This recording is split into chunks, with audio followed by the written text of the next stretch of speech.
Hi, welcome to this episode of Props to the Last Hour. My name is Liz McGee. I have teaching this morning, and I'm going to start tackling a really huge topic for me that I have been meditating on for years and years and years. It has to do with sacrifice, meat eating, the admonitions to the Gentiles, and what it says in Hot Torah about not eating blood. And what is this all about? And so, well, I won't say I'm 100% there, but I think I have enough information to share, and I think it's important because there's a lot of discussion on many levels as we are trying to unpack many new understandings that the Ruach is kind of bringing down the pipe to our spiritual minds and understanding. So I want to just start in, well, my premise is this, because I'm not 100% sure. Well, okay, listen to my YouTube. You know, I really believe in exoteric understanding, plain level meanings, but deeper esoteric understanding, that the text is really encoded, encrypted, it is sealed. The words have deeper meanings. We can get to what is called the holy mysteries, the spiritual component to this thing, okay, that we're dealing with. Because I just go back to Paul. He says, we're not warring against flesh and blood. That's the carnal way. You know, the enemy wants us, oh my God, start World War III and let's just, annihilate ourselves. Or are we really warring about, it's very cagey, crafty, subtle, principalities, powers, and spiritual wickedness, which is in high places, which is a fancy code word for angelic orders that are in realms above us, below us, around us, and have more power, use powers on us in many levels. So all that being said, now let me just start in, there are two elements here, because there's a whole lot of discussion about Paul and what is his place in the New Testament and a lot of things he say, and what is his understanding, and is it really contradicting some of the things that Yeshua or Old Testament. And to my mind, I really haven't found the contradiction. What I'm finding is that he is operating, is like he says, at a much deeper esoteric level, where he is using the archetypes and the concepts and the words in their deeper spiritual meanings. And as Peter says in that verse, I should have it here, that many things Paul says are hard to understand, and people twist them and distort them to their own hurt and harm, which is, I think, what we're seeing today.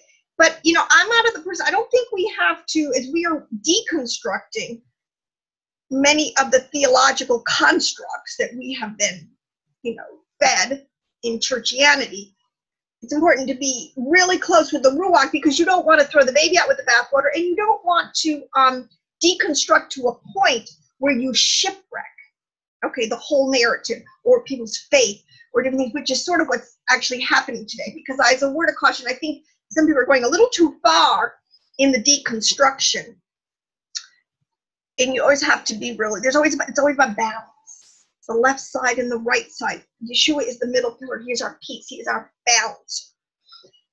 He works in tandem with the Ruach HaKodesh.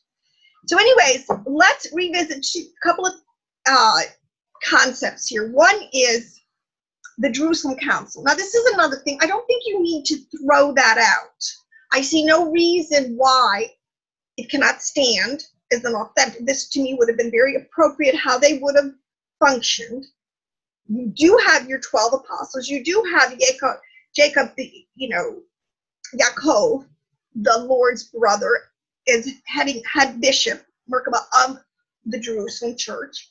You do have Peter and the rest of them commissioned by Yeshua himself as apostles, and I defer seriously to the Old Testament understanding of that word apostle as a sent one, as just an emissary, someone who is mature, and I use these words, initiated into the deeper understandings. They have really mastered they studied under the master teacher, Yeshua, right? Their information, and have been sent out. Peter was sent out, the 12 were sent out to the lost sheep of the house of Israel. And as the thing kept progressing, they were getting bigger and bigger in the spirit. We're going to the whole Gentiles. We're going to the whole world. Okay, everyone is being included in this latest move of Messiah, vengeance. Okay? I don't want to have to give too much backdrop on all this, but let's just start with this concept, because I have really always thought, what is sacrifice all about? Right? We don't do it. It's a very foreign concept to us today, because we are now, that Yeshua is our sacrifice once and for all. So we don't really understand what was going on and to what extent in what the scriptures, because of bad translations and not enough knowledge, true knowledge, because my people are destroyed for lack of knowledge. We don't really understand the depth of what's going on. That's my opinion. Now, so in the Jerusalem Council, they had it out. And you know what? I can imagine it was extremely, like, the Jews, like, it was loud, it was boisterous, it was, people were adamant and vehement, they had their POVs, and they were going to express it, and it was fine. And then at a certain point, when everything got hashed out, Paul and Barnabas were there, giving their point of view, you had the apostles there, and then in the pillars of church were there. You know, this is important. Things are moving very fast. Yeshua is doing a new work. You know, Yahweh is doing a new work, and they got to figure it out. And they got to figure what's going on. What do we do? What's the next move? How do we keep this thing rightly aligned with what Yeshua had started? So anyways, and the Gentiles are very much front and center, okay? Because what was happening was the demonstration of the Spirit's power is being poured out on these Gentiles, okay? People who were not even, see, I don't think we understand how the Goyim, the nations, were not even a part of the plan, really, in the mind of the average Jew, or of the even the usurped leadership at the time.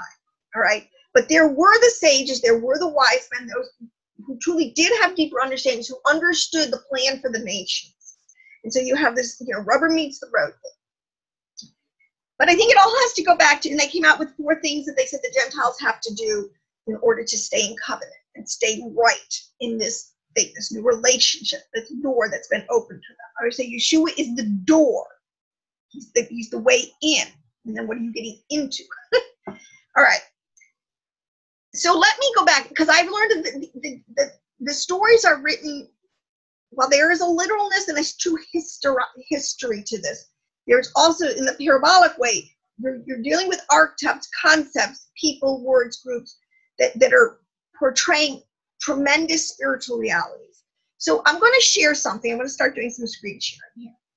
And this is the premise of, let's see, this. Now, this is saying, we have 2 pivotal figures, our patriarchs. These are our mountains, because prophets are mountains. These are the mountains that we look to. Abraham and Jacob.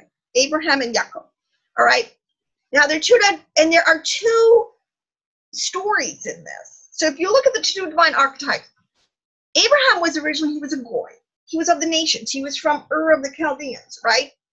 He was initiated into HaTorah, all right? He enters with faith and the Noahide covenant. What I want to talk about today is the Noahide covenant. He progresses to higher commandments over his lifetime, ending with circumcision, the seal of the covenant.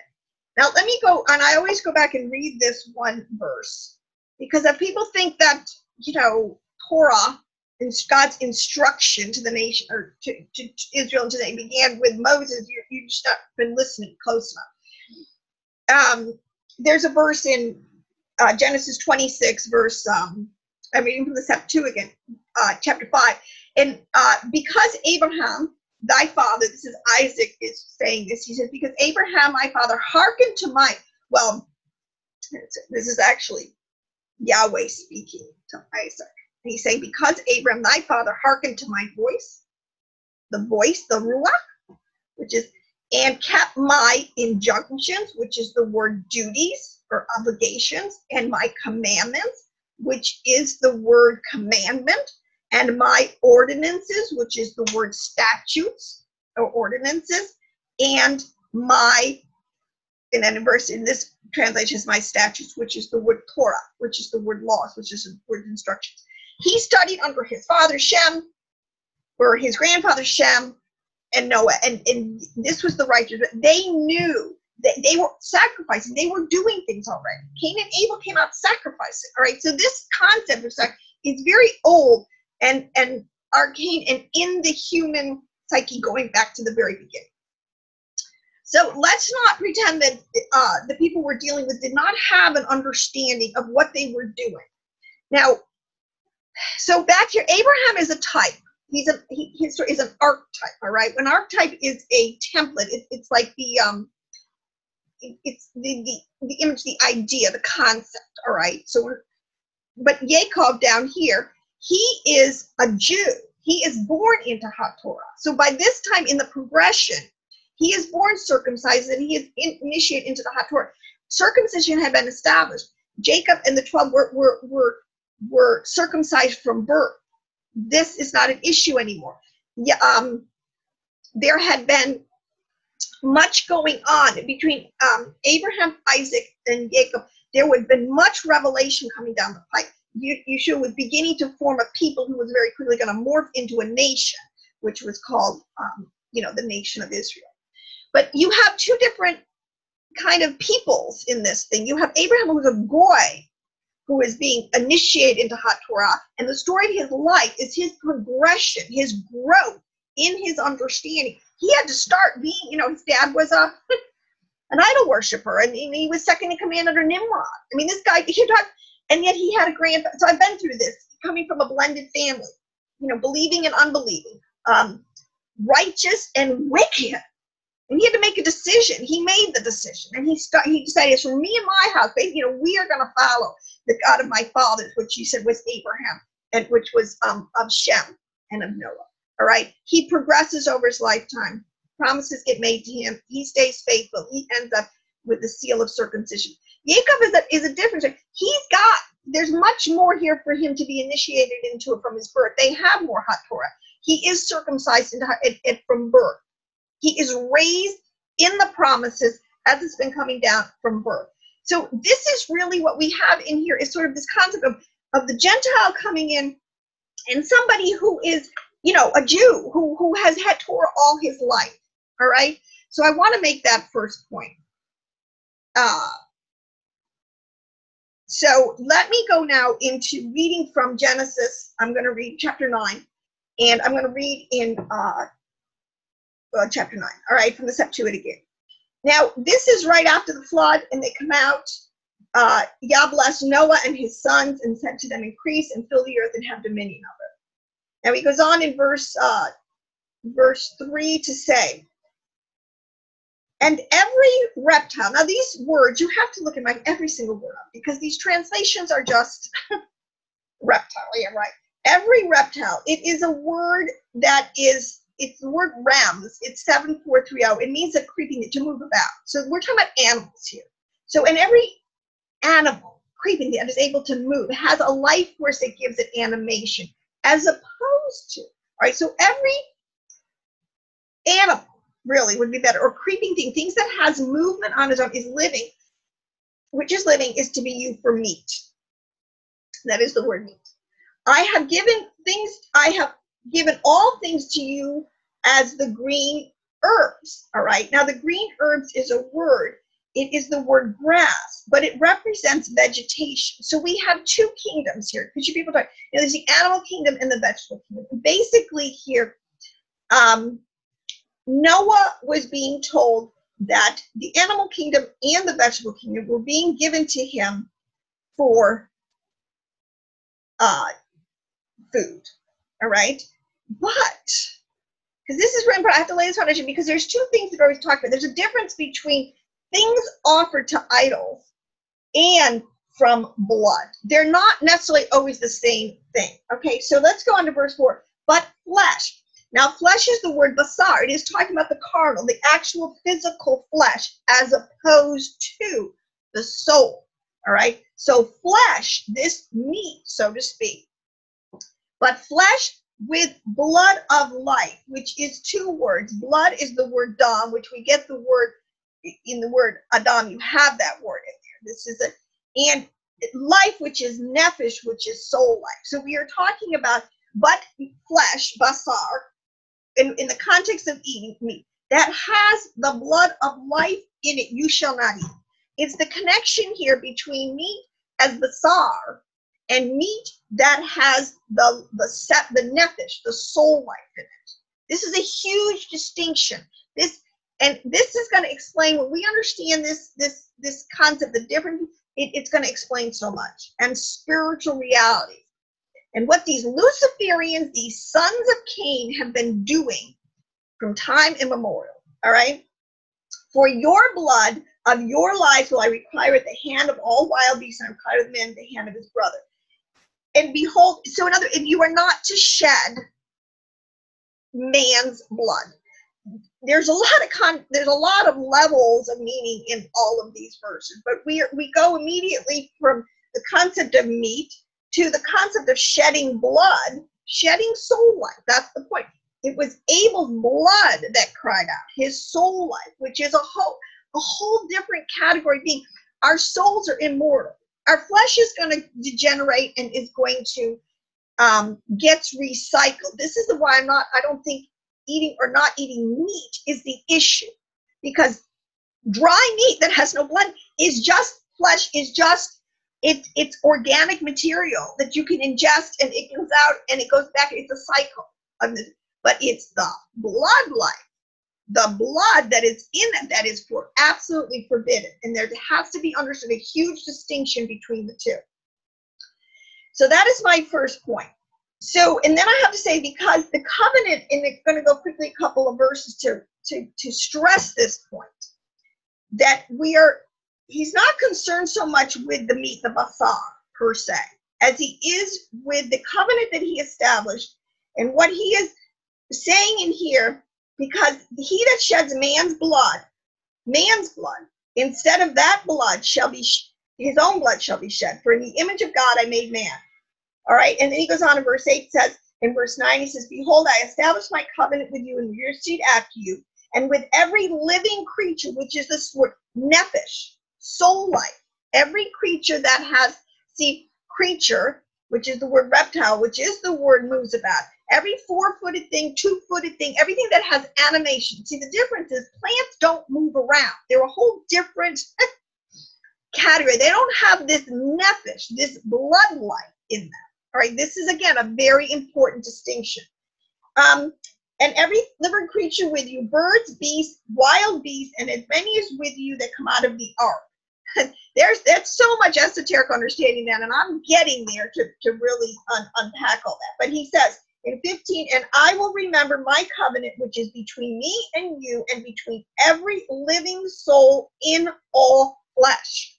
This is the point. The covenant is with the soul life that is housed in the flesh. Remember, we always have this treasure, that's our soul, that is in an earthly container. And it's the same for all things. All living creatures have a nephesh.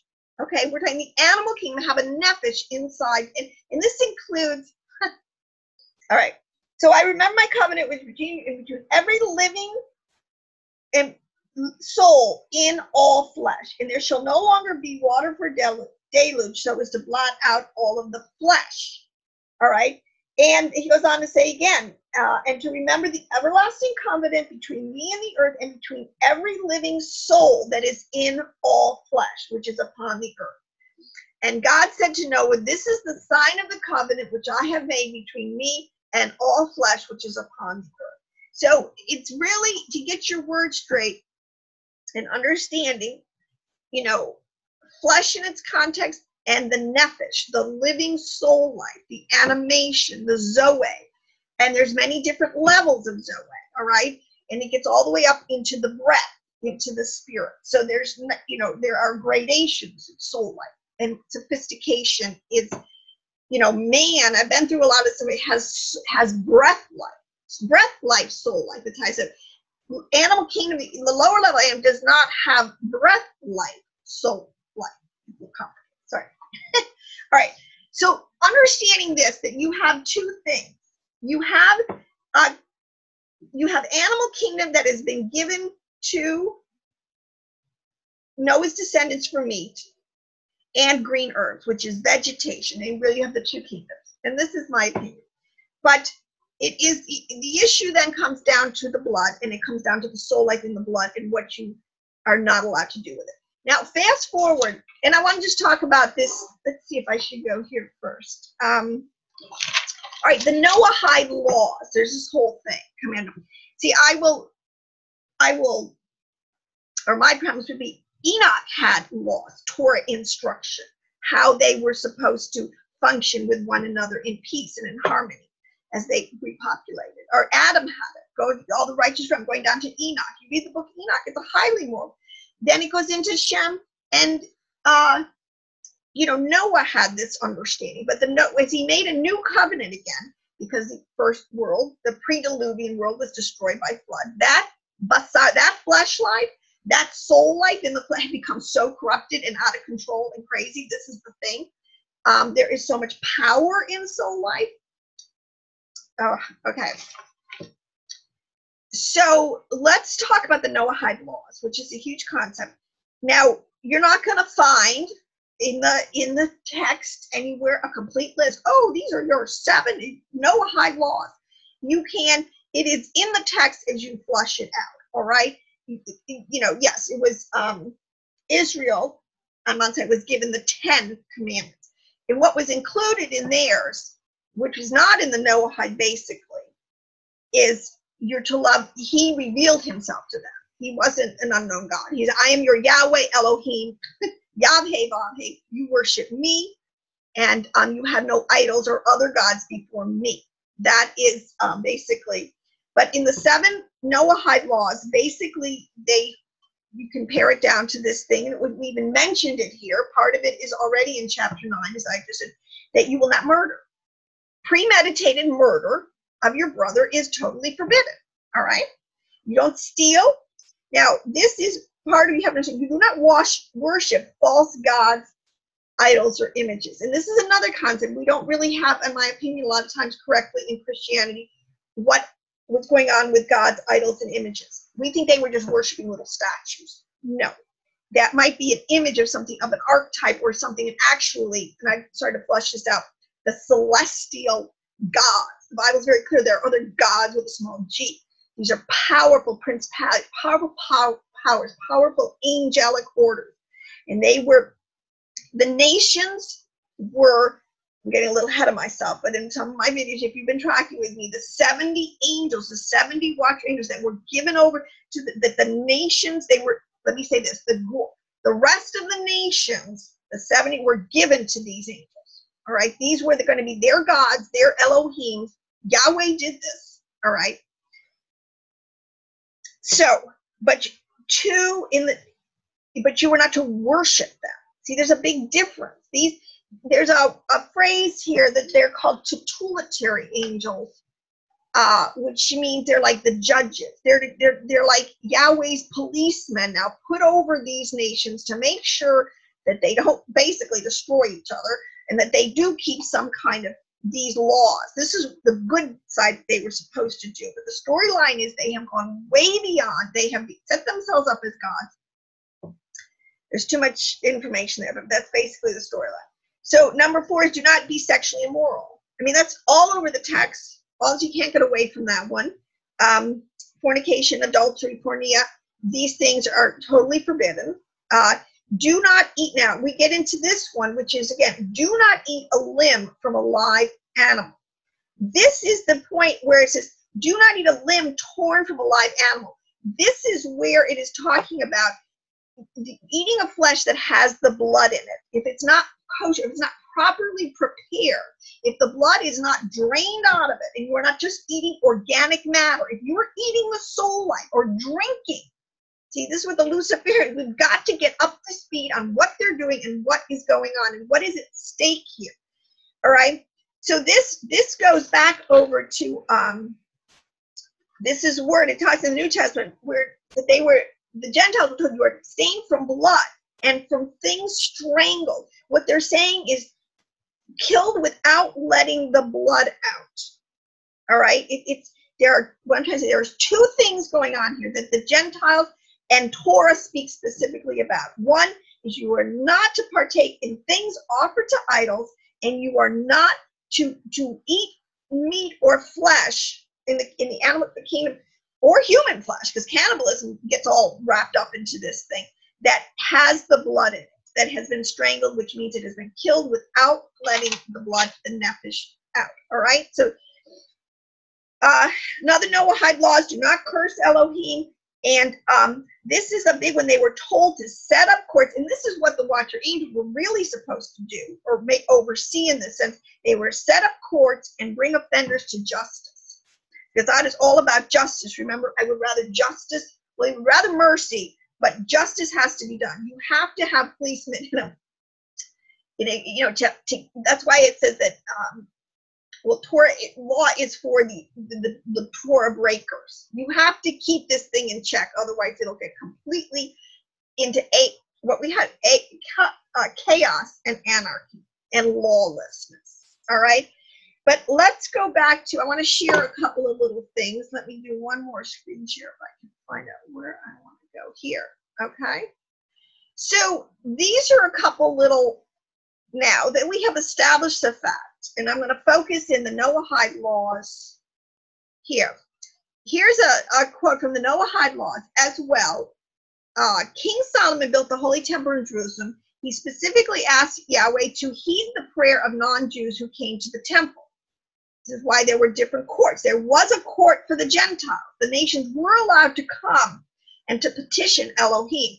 The temple was the universal center of spirituality. Remember, it was a house of prayer, supposed to be a house of prayer for all nations, which the prophet Isaiah referred to as a house of prayer.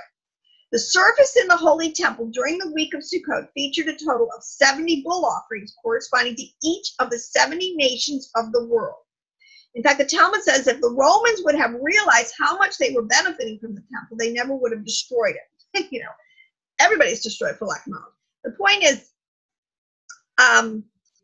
what was the sacrifice? See, I don't believe they weren't sacrificing. See, but it's just that Yahweh taught. See, you understand? Israel was to be a nation of kings and priests. The priests are to do the sacrificing, and it's for a reason. It took me forever to try to understand what is up with sacrifice. I mean, you'd have to throw so much out, and this is what people do. So I say you can deconstruct it, to throw out the whole concept of sacrifice in the Bible, to throw out the fact that in the whole storyline and archetype that Abraham was willing to sacrifice Isaac, his own son. What is going on here and why? Why is sacrificing, releasing the nefesh, releasing the blood, what goes on? Well, and not to get too deep on this, but I touch on this. If you're going to understand the spiritual world, the angels, these are energies. They are divine energies. This is how there are. This is why I love the Zohar and the Kabbalah, getting into the deep understandings of how our cosmos is run by powerful, primordial powers. Principalities, the archangels. These are just powerful forces, and I don't mean forces in the Jedi impersonal force. In Yahweh has given authority over to very powerful entities. So anyways, the point is the bull offerings. See, these are astral gods. They quote unquote, and this is where we don't even understand. And I still don't even know the full unpacking of the word to eat. Okay, I mean, people just think, oh, you just eat with. No, there are so many levels. Remember, I've said this many times. Every word in HaTorah is polysemous. Hebrew is a polysemous thing. Every word has multiple levels of meaning. It's like that dime that just cuts and you turn it, you see a new angle. I mean, our Yahweh Elohim is so unbelievable. His mind is way beyond us. Anyways, there's polysemous. So the word eat has many, many, many levels of nuance. But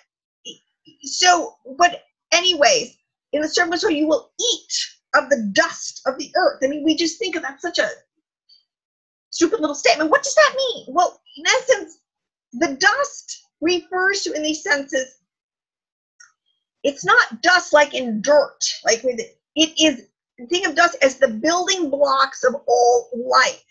All right, this is how it's being used. I mean, if you read enough, you will understand how these words are used in their ancient philosophical ways. And to eat is to eat the dust is to have access. Your level, your plane that you're going to operate on is the dust, the building blocks of light in the material plane, basically, is what we're talking about. I know I haven't even started to really get to my point, but anyways. So the sacrificing, the offerings was it's, remember it says, you should have said that the woman, was it the Canaanite woman who was able to eat the crumbs off the table? The dogs were able to eat the crumbs off the table. That's like a parabolic way of saying he even throws food to these lower Elohim. Let's put it this way. There is a very deep mystery in all this. And the astral gods have remember they ate angels, Israel ate angels' food in the wilderness. Manna. We think we know what manna is. No, there is food. And it's not necessarily the physical vegetable kingdom that we're eating down here, but there is quote unquote food for all the entities. I'm just going to tell you, it's very, very deep and cosmic. All right. Anyways, going back to this, back to the Noahide laws, and this is out of Jubilees. You can pick some of the, in the 28th Jubilee, Noah began to enjoin upon his sons ordinances and commandments and judgments that he knew. Didn't I read you how Noah had ordinances, judgments, commandments, and exhorted sons to observe righteousness, to cover the shame of their flesh, and to bless their Creator, to honor their father and mother, to love their neighbor, to guard their souls from fornication and uncleanness and all iniquity. For always to these three things came the flood upon the earth.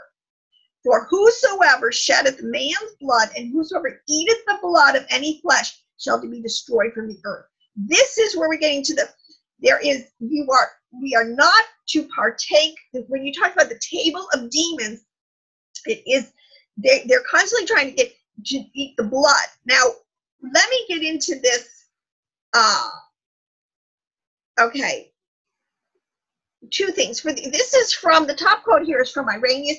It has to do with Simon Magus, because he's a pivotal character. A lot of people are getting confused today, in my opinion, between Paul and thinking that he's teaching a heresy. When the heresies the early church were dealing with were from the Gnostics, which were those who had knowledge, quote unquote, but they were not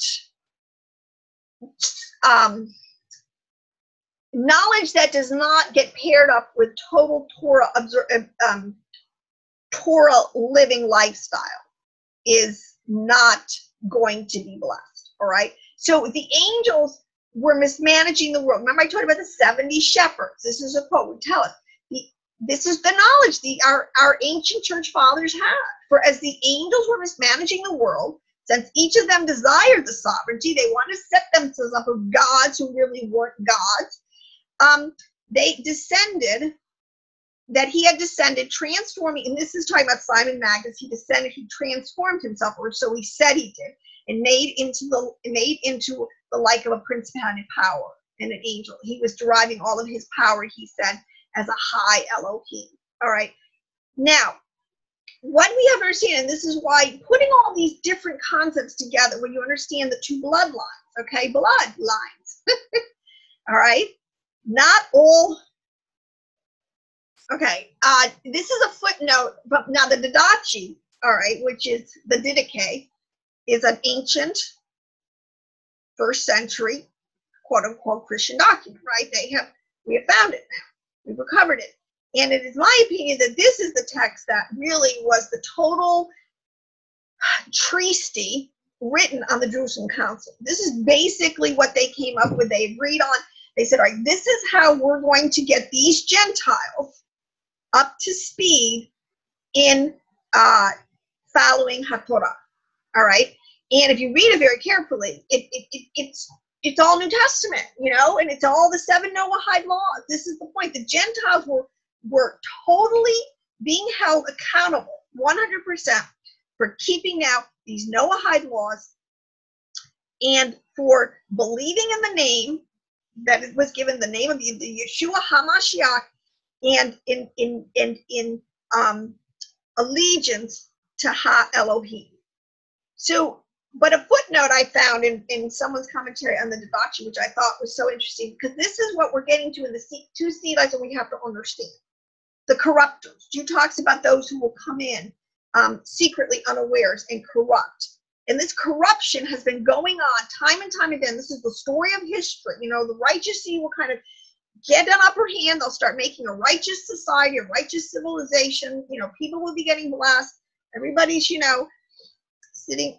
And then these corruptors come in and they defile it. And they bring it back down into evil, into chaos, into war, into perversion. I mean, we're just seeing that today. We're seeing that in America. But these corruptors, according to Associated Texts of Barnabas 15, it's in Odes of Solomon, corruptors are sexual perverts, seducers, especially child rapists, who have infiltrated the Kahal, which is the Holy Assembly, to prey on the membership. From these same texts, we understand the last days to be approximately 1,000 to 3,000. So we're in the last days. We're at the end of the 2 days, the last days, going into the seventh day. So whatever. But the point is, and this is what we're finding today, which is all coming out of the Luciferians that like are running our government now. These people are pedophiles. They're blood drinkers, spirit cooking. You know, you name it. Look at these are wicked. And it seems like so many people are in on the game or have been seduced by this. But they are, nothing changes, you know, a rose is still a rose, and no matter what you call it. These are corruptors, they're sexual perverts, they practice magic arts, they're into pedophile, they have infiltrated the holiest of, or, you know, our nation, which was once, you know, a nation under Yahweh. We have a problem, right? And they are blood drinkers. Now, why do they drink blood? All right. I don't know if I can totally, that might be a part 2 kind of thing. But I wanted you to see that these, and they're in collusion with these angels. This is the point, that have mismanaged the world. This is, and when we finally get down to it in the Battle of Armageddon, it's going to be finally, you know, the Lord and his host, his armies against their armies. And, you know, it's going to be a no contest. But anyways, so now getting back to, let me just see if to love the, all right, let's get back to the sacrifice. And all right, let's stop that screen share quick. All right, so now let's go back to establishing these Noahide laws that the Gentiles were to live by. Israel went on, and you know, they created a whole nation with their own order of priests and sages, holy men. They were called to do holy sacrifices unto the Lord, which, see, this is something we don't. Again, another time, I'm telling you what was going on, why. But now let me get into this.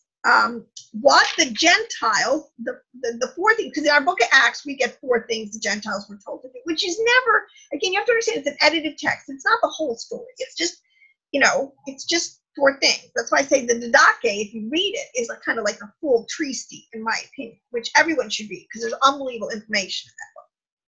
I mean, if we would just live according to that, we could really get all the corruptors out in no time. But let me just say this.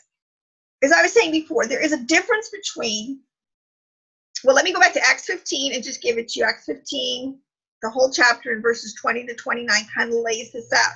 The Gentiles were to basically, they were to abstain and were to separate from. They were to abstain from pollutions of idols. Doesn't say anything about meat. And I want to tell you something. In all of Acts 15, the word meat, the word food, it's not in there. Right? So this is another thing, because we have to stop being like kindergarten here and always think, oh, he's telling us not to eat meat. Well, you know, this is not what is at stake. All right? So let's go back and unpack this.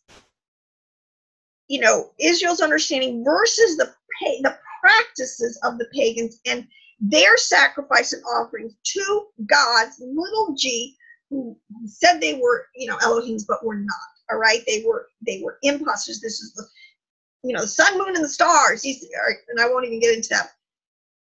Okay, let's unpack these words. To abstain, the Gentiles were told to abstain from the pollutions of idols. All right, things offered to idols. Now, in the pagan world, there was a whole very sophisticated, because see, and the reason this is important to understand this, because witchcraft, these practices are coming back front and center through the New Age, through Wicca, through this whole reintroduction, in a whole guise and in a subtlety, like, oh, let's just, off offerings, but pagan practices, all right? And because we're not sharp enough and really on our game enough to understand what is going on. Things offered to idols is way bigger than, meat, all right? It's made up of two words. It's an idol, which is, again, it's a false image. He said, make no idols. We are not supposed to make an engraving or worship. And when it's talking about these, anything in the sea, in the heavens, on the earth, or under the earth, these are the deities, the entities, the spiritual principalities and powers that are emanating from these dimensions. See, this is all code where we begin to understand the code. He's not talking about to worship creeping things or not to worship things. I mean, this is not, these are words that are used and they're in deliberately way on deeper levels to explain the different dimensions, all right? The chthonic gods that come from the underworld, teaming up with celestial fallen watchers. We have problems, people. So, like, oh my gosh. Anyways, so false gods, we have to these idols. There might be a little statue, okay, somebody might carry a little amulet, but what it's representing is true spiritual entities that are in league or working for Hasatan, all right, Luciferian. Now, because it would go all the way from, all right, and you are not to, so the word things offered to idols. Offered is the one word, and to idols, all right? The word offered, 2380, is to be offered as a sacrifice, and it means to kill, to slay, or to sacrifice. I mean, there's different levels of this thing. Not every sacrifice was a killing, like was a slaying of something from the animal kingdom, all right? And the worst they could get, if you weren't doing a bull or a calf or a goat or sheep, they were many times, and this is in the Luciferian prayer, literally sacrificing sons and daughters, babies. I mean, this is when we understand some of these truly pagan cultures, what they're discovering down with the Mayas and the Aztecs and these altars and graves of 50, 60,000 babies. And, it's nuts. We have to understand this is a real practice that goes on by the dark side. So besides, offering bulls, boars, goats, and sheep, and people, children especially, the other part is food, because most of the offerings are bloodless offerings. Now, Israel was doing its offerings, many of them bloodless, clean and acceptable for the nations.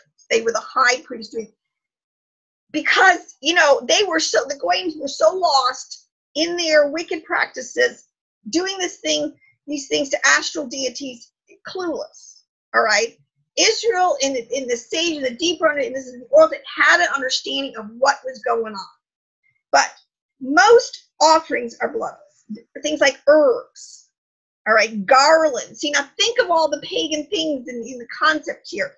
Got drink offerings. See, there's a libations. Libations are very big, even in the temple. There's the water. All right. You have to understand what these things are representing, and they're activated, they're accessing, they're like portal things, they're like images that otherworldly entities can latch onto. So herbs, garlands, flowers, drink offerings, fire. This whole Zoroastrianism and fire was a big, and then even because it always is on the good side that fire came down and devoured. What heavenly fire? Or you got to keep straight this spiritual warfare that's going on. Oh my gosh! Incense. I said herbs, spices, milk, salt, and these are all part of the offerings and sacrifices that are going on. All right, and anywhere from a pagan woman in her home hearth, heat, her own fireplace, whatever. Offering salt and bread and leaven offerings, all the way up to the big things going on in the big temples. All right, along with their licentious, their sexual offerings and practices and fornications. All right, so you pile all this stuff together, then you have their in sacred places, temples, and groves. But we have to begin to understand in the deeper sense. This is why Paul said, look, don't make it about meat and drink. Don't carnalize this thing, because you have no idea. We are dealing with astral things. We are dealing with the release of powers in planes and dimensions that, oh my gosh, we this is, I mean, they have so re-educated us to think that this whole world is not real, that this stuff isn't going on. And so anyways, we just have to grow up, because it's coming back. This is why lawlessness is ramping up, because they are accessing power all over us all the time. They are doing ritual offerings on us, on the righteous remnant all the time, which affect our atmosphere, affect the way we think, what we eat, how we live, our choices of life, all these things. You just have to get better at understanding what we're dealing with and how to that's why Yeshua, this is the whole point. And Paul said, look at, we have the sacrifice, it's done. We now have a victory over all of this astral influence, or all this, witchcraft influence that the Goyim have just been trained to practice. Basically most people, I don't think, except for hardcore Luciferian, evil, wicked, those who do their works in darkness, looking for control and looking to manipulate and looking and playing everything. Most of the time, these people are just looking, to have, that's what their God was, to give them a happy life, fruit of their womb, healthy children, their crops would grow. I mean, that's what they knew.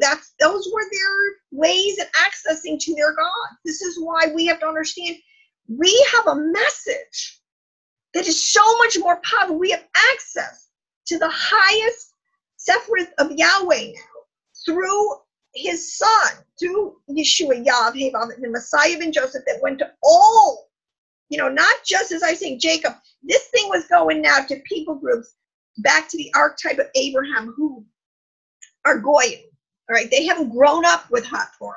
They don't, all right? And you got to get them turned around, in the door, focused, and moving forward. Anyway, but I want to go into,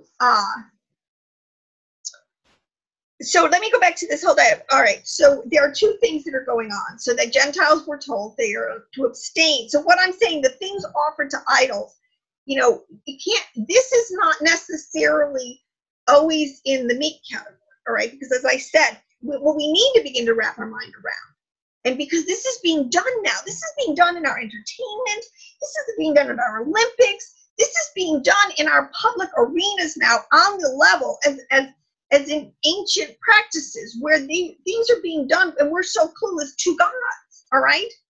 This is what they're doing. They're doing it right in front of us, and we're not picking up on it, all right? We have to get better at our game here. But it is, again, it is, and so it is a releasing of energies. We release the favor of Yahweh upon us by keeping HaTorah, by worshiping him alone, and by keeping his, commandments. And I say, basically, Paul, you can boil it down to 10 commandments. There's categories. We can never throw the baby. You can never understand the depth of the instruction that Yahweh has given us to understand this, so we have protection in every time, epoch, culture, and generation. Because let me tell you, he just changes his tactics. Okay? But like I say, sin is still sin. Sin is still sin, but you got to catch it the subtle way that he reintroduces it. Anyways, so things offered to idols is a category. Then you go into that they were told to abstain from all things that were offered to idols. Now, they were to refrain from all sexual immorality. Again, because the two are tied together. Then from blood. And this is from things that are strangled, that are killed without letting out the blood. This is what was going on with the meat that is sacrificed in the temples, the pagan. Because I'll tell you what, it would be full of dripping. This is the point, because the whole point is to have the nefesh, the soul life, because this is where it was told that all things were to reproduce after their kind. You cannot be mixing soul lives. This is what the pagans do. This is why the drinking of so many of these things that are going on being reintroduced into our culture, like those, I don't think I'm going to remember, the wolf, vampire diaries. Is that what it is? Something like that. In this concept, again, of drinking, of bringing in through soul lives of other entities. All right, this is something we've got, and this they're introducing it in so many ways by GMOing the food, putting animal parts into, I mean, the craziest stuff, atmospherically getting us to live lawless, licentious, sexually immoral lifestyles, getting us to begin to partake again of things that are offered to idols unwittingly. All right, so this concept of, this is where, from blood and from things strangled, this is where it gets into the really dark things, the secret works of darkness. And this has been going on. We have to get smart. They're being exposed today. These Luciferians, like I said, these that practice witchcraft, magic arts, fornication. It is a holistic, and they're liars, they're deceivers, every evil work. This is what is at stake today. This is what is infiltrating, corrupting. And they use children. I mean, I don't want to get, I mean, there's plenty of people that are unpacking this in a really deeper way, but we have to understand there is a true dark side, and it does function, and it has access, and it has rituals that it gets it into different dimensions that infiltrate. So, but what I want to do is just elevate the discussion about meat and things to where it is. It's a higher, it's spiritual warfare. It is not, has to do with the meat you eat that's kosher, that has the blood drained out of it, that you can eat, and it has amino acids and fats and things in it. I mean, the Eskimos have had, many parts of the planet have had to eat high meat diets. And they were preparing them, if you check it out, very kosherly, and not drinking them or eating with blood, but it was sustaining them. I mean, I don't think that this, in my opinion, now, is there another issue here? We are not supposed to be, we're supposed to be people of mercy and compassion. So any kind of cruelty to an animal or to a human, or where you're not even taking care of the earth, and even it's forbidden. This is what we're supposed to operate a higher level of justice and mercy. But even in this, well, there's so many levels of this. Now, I think what Paul is saying is not to make an issue of meat and drink. Don't make that your issue, because the point is, if you have understanding, because what, first of all, Yeshua was given because of his obedience, because he performed, he obeyed the Father, he did the prophecies about him to the T that needed to be done. I'm sure he sweat blood when he saw it coming down the pike, how these, you know, when you think that they were beating him and doing these astral entities were having a field day on him, body, soul, and spirit. You think he wasn't sweating blood thinking about what he had to go through, but that he did it in obedience, and he kept his cool, and he didn't curse or murmur or defile back. He just as a lamb, he just laid down and let it happen. I mean, how? It just blows my mind. Okay, but when you keep something on such a level that you strip it of its truer spiritual esoteric understanding, that is where you begin to start to get destroyed for lack of knowledge, and that is when you begin to devour and bite one another. Okay, and those are all things that are forbidden. You know, in our Torah, it's all over our writings. And the Paul, and the thing about Paul, I don't have a problem with him, because he was writing on this level to these Gentiles. Look at, through Yeshua, through the blood of his sacrifice, you have power over these entities. Your flesh has now been crucified, and you have been cleansed, and you have made whole. These things, and even if you inadvertently, eat something that was sacrificed to an idol, you know what? Yahweh's there. He's done it. These things do not have to. There's a big difference between, and this is what he was saying too, again, why we are not supposed to make these things stumbling blocks, all right? And someone who's weak in conscience, okay? When you're coming out of this and you're being told to abstain from things that are sacrificed idol, but at the same time, understand the victory we have. These things are nothing. I, through the blood of Yeshua, through my access now, seated with him in heavenly places, high above all beings. In other words, all other spiritual entities, all other ranks of angels we have higher. I don't need to worry about the what is it? The darts they throw of outrageous fortune, their warfare, the way, like the divine warrior, we're talking about the slings of outrageous forces, the archers are constantly throwing, fiery darts at us. I don't have to worry. Throw your best shot. I am in a safe zone. I'm in a place where you cannot touch me. If I am in the right place, then you can't touch me. And this is the revelation. This is the understanding. This is what Messiah ben Joseph did for these friggin' Gentiles, for us. I don't understand why people would argue against it.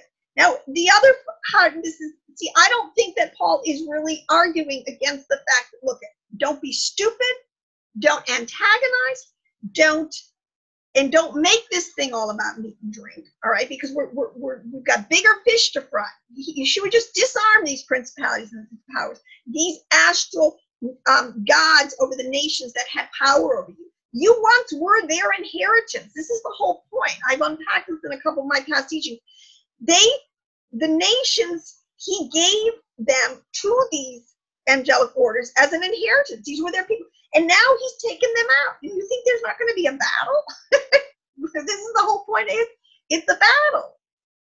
But he did it. And at this point, we're going into the final conflagration, and wickedness, will be no more. These entities will be put down once and for all, finally and forever, and we will be able to go into a peaceable kingdom, where the lion will lay with the lamb, and, we'll all eat grass together or whatever. But the point is also, this is, I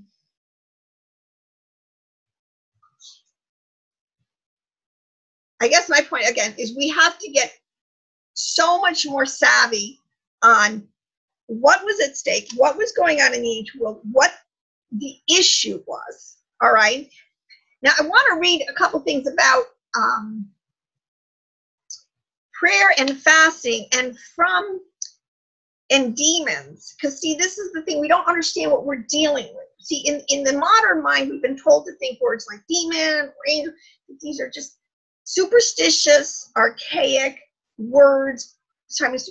No, we are talking about the energies, the primordial conduits. An electricity is a power, and it goes through something. Okay, the wire. All right. There's a conduit. And this is the whole point. We can finally understand this thing that you always have a nephesh, a life force that is contained in some kind of container. And it's different depending on what kind of realm you're in. It's obvious. I got a flesh. I got a basar flesh, earthly, Adamic vessel body. All right. Inside of me, I now have, through a new birth, a new creation, I have a new spiritual program that runs in me, all right?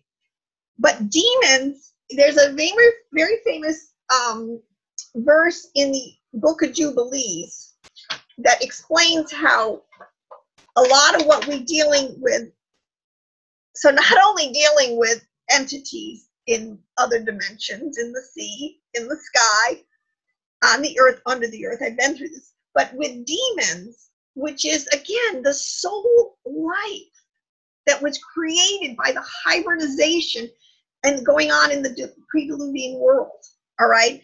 And because soul is immortal, it's not in the category of basar, of flesh, which will just disintegrate, all right, and then gets recycled and refashioned, okay? So there's a story about how Noah was beginning to understand that his children were being plagued by these demons, these soul life, these nephishes that were still roaming in the atmospheric dimensions and were affecting his offspring. So he petitioned, you got to help me. According to Jubilees 10:1, this happened,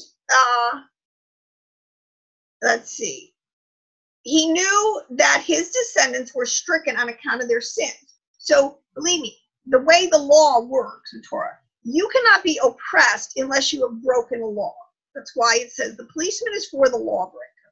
In a lot of ways, the demons, the angelic force that is the fire are like the policemen. If you've done something wrong and you deserve a punishment, you're going to get an angelic order. You're going to get some consequences, and it's going to be instituted, and it's going to be played out through Yahweh's angelic policeman. That's all I can say. I mean, this is sort of, but anyways, there was a new level happening with Noah. And he was seeing that there was punishments inflicted on his grandchildren. He was terrified. And he knew that his descendants were stricken on account of their sins. He consequently assembled his children and his grandchildren, whom he sanctified. And they together offered sacrifice on the altar and prayed to Yahweh for deliverance from this evil. Okay? There is power in sacrifice, but that's why for us, our sacrifices has been done once and for all in Yeshua. He is sacrificing, I believe, for us in the heavenly realms, which is keeping all of the all the different dimensional, the fallen dimensional entities in all the realms off of our backs. God sent the angel Raphael, who confirmed the demons, leaving loose, however, the 10th part of them under the chief master. So in other words, all these spiritual entities, these soul lives, were tormenting Noah's children, making it extremely difficult to be righteous. And Noah petitioned the father. He said, look, what are we going to do? And the father said, okay, look, this is what I'll do. I will lock up 90% of them. Okay. Hasatan has created a whole hybrid army. He's got a whole bunch of new entities on the scene in which to combat the righteous seed. But yes, you're right. It's not a level playing field. 90% of these I'm going to lock up. He can't. See, this is why the soul life has destroyed. And I'm going to get into that in a different way. All right. Has to be, this is what the fires of hell, even though we don't understand what it is talking about. Okay. So he locked them up. All right. And then 10% were still allowed to roam out there as agents of punishment for those who broke Noahide laws, Torah, whatever. All right. This is basically the storyline. Who were there. He left a 10th part of them under the chief Mastama, who is another name for Satan, in order that they might punish those who committed crimes. Noah was taught by Raphael how to cure the above-mentioned diseases and was shown the medicinal plants and herbs, and he recorded them in a book of all the medicaments and drugs, the use of which he had been taught by Raphael, and this book was transmitted from one generation to another. It was translated into many languages, and copies came into the hands of famous physicians of India and Greece. And, a lot of this is from, you can read this again in Jubilees chapter 10, 1 through 14. A lot of this too, this is why the Indians, when my son came down with highly inflammation disorders, we were looking at the diet of India, which had, not so much true anymore, but before had the lowest rate of inflammation diseases on the planet because of their diet, because they understood a lot of herbs and spices and things to use to keep the body strong against infirmities. I guess what we have to understand is we can't think of these demons as they are energies. They're electrical current energies. There's 4 different categories, and this is stuff on which these entities can penetrate. Okay. And that's just too much deep stuff. We'll get into that later. But what I do want to, all right, so we have that story. Anyway, the whole point of that hybridization and these whole Hasatan was able through hybridization, through things through deliberately reproducing things, but combinations. So see, now it's all about how does the writings that Abraham calls it? False combinations, bad. You know, this is the whole point of the clean and the unclean and the forbidden mixtures. All right. Hasatan has all these tricks up his bag of forbidden mixtures. This is from the Clementine Homilies, chapter 7, verse 9. But the reason why the demons delight in entering into men's bodies is this. They are being nephesh. All right. This is what's left. They have their soul life, okay, which is an ethereal. And you can't put nephesh. To us right now, it's invisible. Okay, you can't see it, but it operates. I mean, I'm talking to you. That is an absolute indication that there are programs running in me that you can't see that are allowing me to articulate thoughts and ideas and information. That's a soul life program. That's not coming from my flesh. Anyways, having desires after meats and drinks, okay, and sexual pleasures, but not being able to partake of these by reason of their being spirits and wanting organs fitted for their enjoyment. This is the whole point of demon possession. They have many, they have lust, they lust after the flesh, functioning in the flesh of the Adamic race. This is what it means. And they enter in the bodies of men in order that getting organs to minister to them, they may obtain the things that they wish, whether it be meat by means of men's teeth or sexual pleasure by means of men's members. Hence, in order to the putting of demons to flight, the most useful help, not to cut meat out of your diet, people. You know what the most useful help is, according to the Clementine Homilies, is abstinence. Don't be sexually immoral. Hello. Abstinence and fasting.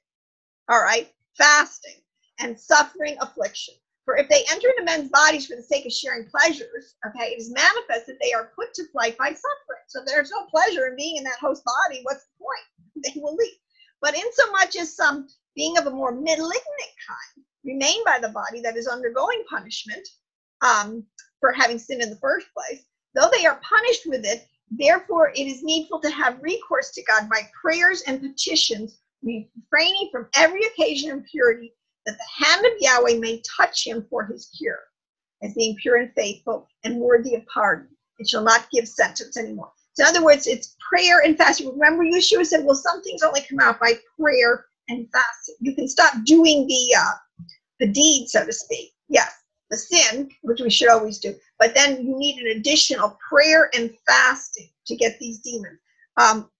And demons like negative energy, things that prey on our body, our soul, and our spirit. These energies are there. This is why, and again, drinking of blood, which is such a Luciferian practice, this is done, okay? Because they release this nephesh soul, like this demonic fallen nephesh soul, like on the children of Noah. Or on the children of Elohim. All right, so we have to kind of get educated a little more. What is going on? What is at stake?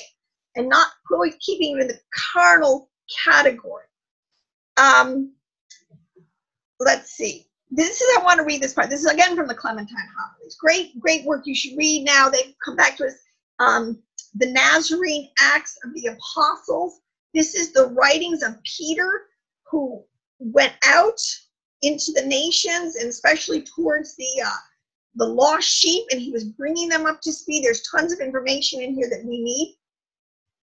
So this is from the Clementine Homilies. Since on the other hand, you are oppressed by same strange sufferings inflicted by demons. On your removal from the body, you shall have your souls also punished forever. Not indeed by God's inflicting vengeance. Now, this is why this gets into the whole kind of what is going on in hell, this whole idea of fire, the relationship. This is what I'm just going to end on. Because we have to get more sophisticated in our understanding. We have to have an answer that will satisfy, all right, the sophisticated, carnal, secular mind of people today. Anyways, all right, so negative energy is allowed to afflict you if you're breaking HaTorah laws, all right? If you are it's what is the concept? Blessings or curses, the yin and the yang. You will reap what you sow. If you sow wickedness, you will receive a punishment. If you sow righteousness, you will receive a blessing. These are the laws, the principles that are all through Hot Torah. So, since on the other hand, you are pressed by strange suffering inflicted by demons, and your removal from that, your death, you shall have your souls punished forever. What this means, not indeed by God inflicting vengeance, but because such is the judgment of evil deeds. For the demon having power by means of the food given to them. See, and this is, I have to think of this more sophisticated. Not all the food is, like I said, eat is a polysemous word. It has many levels. You know, Eve ate of the fruit in the Garden of Eden. Eat has a sexual connotation. You know, that led to Cain, to a whole hybridized race. I mean, these words are very deep, people. Okay, given to them, are admitted into your bodies by your own hands. In other words, you let these energies in by what your gates, as it says a lot of times, your eyes, your ears, your nose, you know. That's why it says, be careful what you see, be careful what you hear, be careful what you eat, be careful what you think. Even, you know, in your brain, these things, we are to be ever vigilant on our body, soul, and spirit planes and categories. All right. Are admitted into your bodies by your own hands and lying hid there for a long time, they become blended with your souls. All right.